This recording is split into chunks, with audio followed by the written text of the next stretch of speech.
people? How you doing? Hope you're having a fantastic damn day. Well, we're here. Highly requested Bologna Tactics, the 4-2-3-1 Thiago Motta system. Guys, a lot of research has gone into this, so please smash up that like button, subscribe if you are new. Let's crack on with this goddamn video. Okay, so starting off with the formation ahead, it's a 4-2-3-1 wide. I've changed no positions whatsoever, so it's one goalkeeper, two centre backs, two fullbacks, two DMs, one attacking midfielder, two wider midfielders, and then of course one striker. So moving on now to the tactics, and I think for the tactical vision, starting off the bat with that, I think the tactical vision that best suits what Bologna as well as Thiago Motta tried to incorporate is wing play, of course.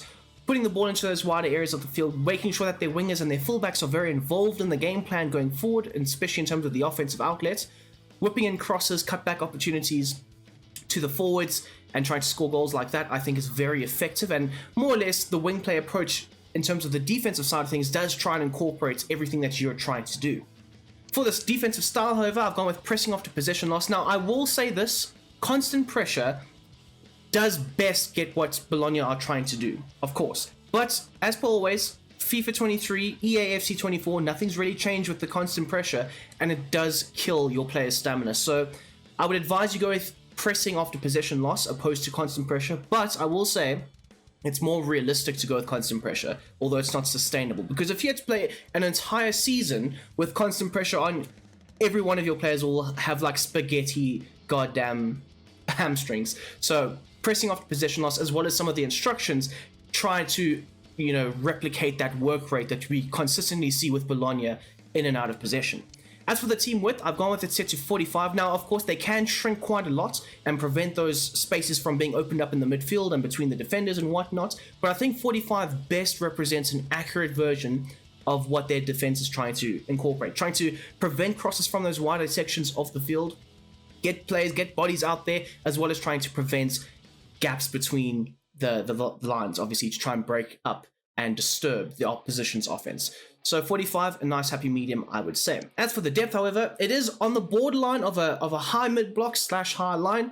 Obviously, I have seen that Bologna's back four, essentially, they do tend to sit, and obviously they're back two, they do tend to sit on the halfway line at times and look to try and, pin the opposition back in certain moments. Of course you can, and you are susceptible to being counter-attacked on, as is every team that plays a high line. But I think 75, you could push it up slightly higher if you would like, if you're a bit more adventurous with your attacking outlets. But I think 75 does produce the best result.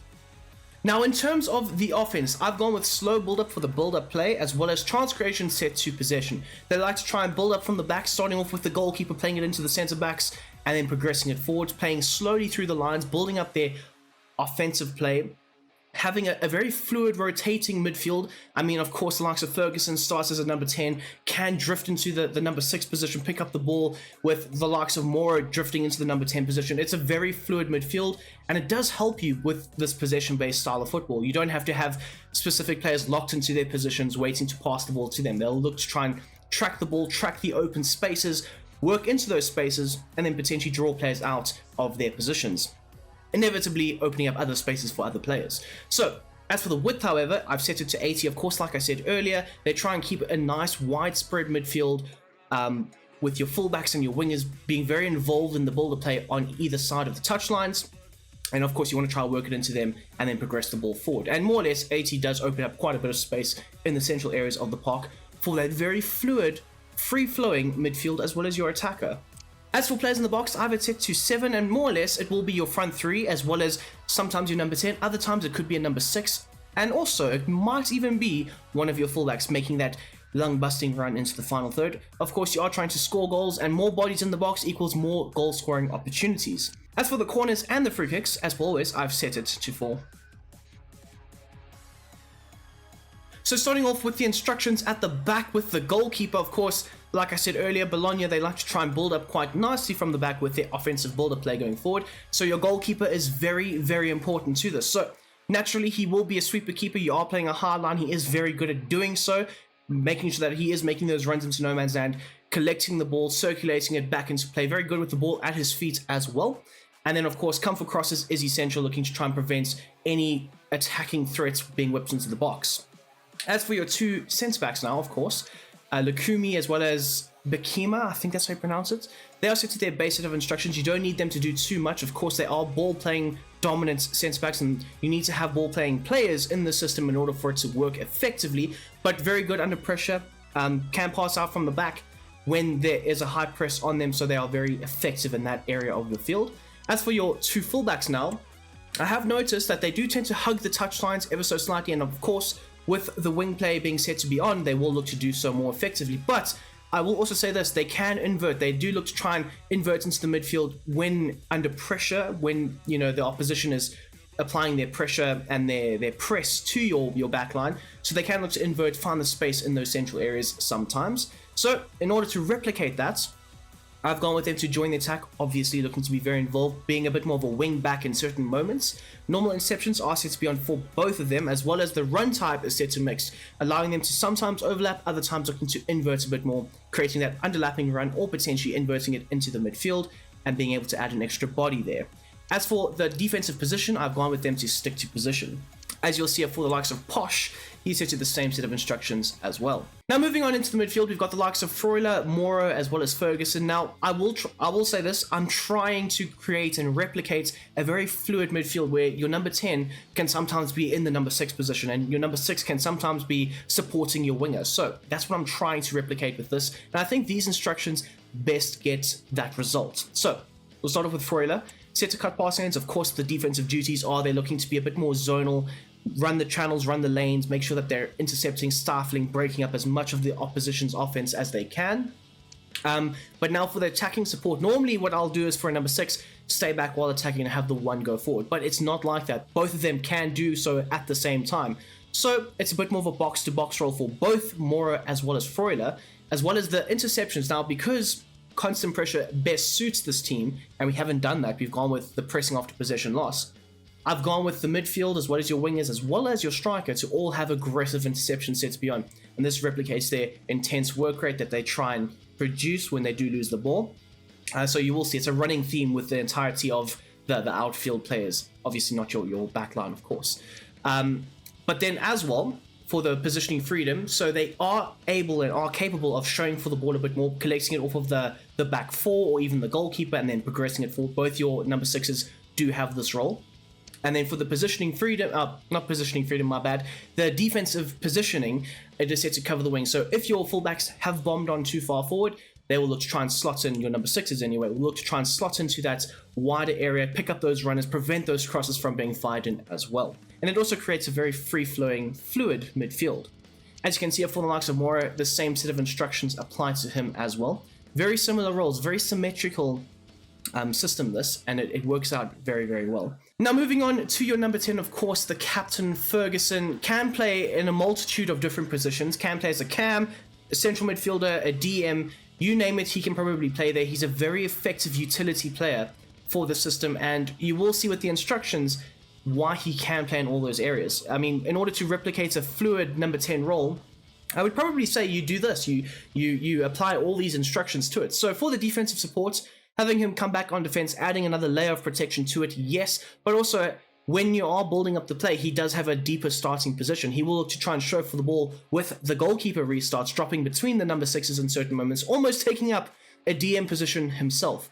As for the support on crosses, it's set to get into the box, so sometimes even taking up a bit more of a secondary striker role, as well as the ability for him to link up a bit more with Xerxes, the interchanging plays, the 1-2 passes. It was, I can't remember the exact game it was, but he interchanged a nice little pass with Xerxes around the corner flick, and he was in on goal, shot, scored, got himself on the score sheet. So you know what? You want to making those extra runs deeper into the attacking third.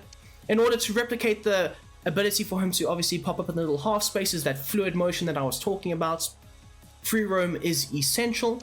And then as for the interceptions, like I said earlier, all your midfielders as well as your attackers will have aggressive interceptions set to on. Now moving on to your wider midfielders, of course, we've got Salamakis as well as Orsolini in the left and the right midfield positions respectively. Now both of them also have the same set of instructions. Like I said earlier, it's a symmetrical system that we're going for. So in order to replicate their work rates and whatnot, they will both be instructed to track back, help the defenders out, help their fullbacks out, and obviously come back on defense. The chance creation, I've set it to stay while they do look to try and hug the touchdowns as much as possible, allowing for either the fullbacks to overlap or underlap in certain moments, creating a bit more space for them, or having the ability to take on their man 1v1. The support crosses, I've gone with a balanced approach for both of them, allowing them to have a bit more of a dynamic approach to their attacking outlet, sometimes making those runs in behind, exploiting the opposition's backline, or other times looking to try and come inside a bit more and link up a bit more with the midfield and allowing the overlapping fullback to create space down the flanks. As for the interceptions, it's set to aggressive, and then the support on crosses is set to get into the box, and this almost creates them as inside forwards in certain moments, with your fullbacks allowing themselves to create the width and allowing themselves to almost be the crossing opportunities for your inside forwards as well as your striker. As you can see here for the likes of Alexis Salamakis, he's got the same set of instructions as well. And then finally, moving on to the likes of Joshua Zirkzee. Honestly, I didn't realize that Bayern Munich had sold him. I was under the impression that they had loaned him out and he was going to come back at some point because he was very good at Bayern and clearly they just didn't see the talent there. But he's proving himself tenfold at Bologna. So in this system and this structure, in order for it to work, it's a possession-based system. He does play as a false nine. He's a very strong physical. I think he's 6'2" or 6'4", one of them. Very strong physical striker, can bang with the big boys, can back into the opposition. But in this system, he plays as a false nine. He drops off the back line. He links up a bit more. He allows the likes of Ferguson to take up the centre forward role. He does switch and alternate positions with Ferguson in certain moments. So in order to replicate that, I've gone with his support runs to have a balance with, so sometimes drifting into those wider channels, running the lanes when required, chasing down those loose balls that will be fired in over the top for him. And of course, the attacking runs is set to false nine, like I say, linking up a bit more with the midfield, dropping off the back line, pulling players out of position, allowing for the likes of Ferguson or Mora or Freuler, or maybe even your wingers to try and operate in that space that he's opened up for them. The interceptions is set to aggressive, as well as the defensive support is set to stay forward. Now, normally for a false nine, I'd say have him drop off, have him come back on defense, but you want him to be a bit more of the outlet ball in certain moments, and more or less stay forward does do that. And there you have it, my people. That is my version of Thiago Motta's 4-2-3-1 system in the game FC24. Of course, as per always, hit that like button, subscribe. I hope you have enjoyed this video. It was a very interesting project for me to do my research on. I'm sorry it's taken so long. I know some of you guys have been asking in the comments, please, Bologna, Bologna, Bologna. And I'm here to give you Bologna. So, can you please hit that like button, subscribe, share the video if you would like. But most importantly, hope you have a damn great day. I'm out.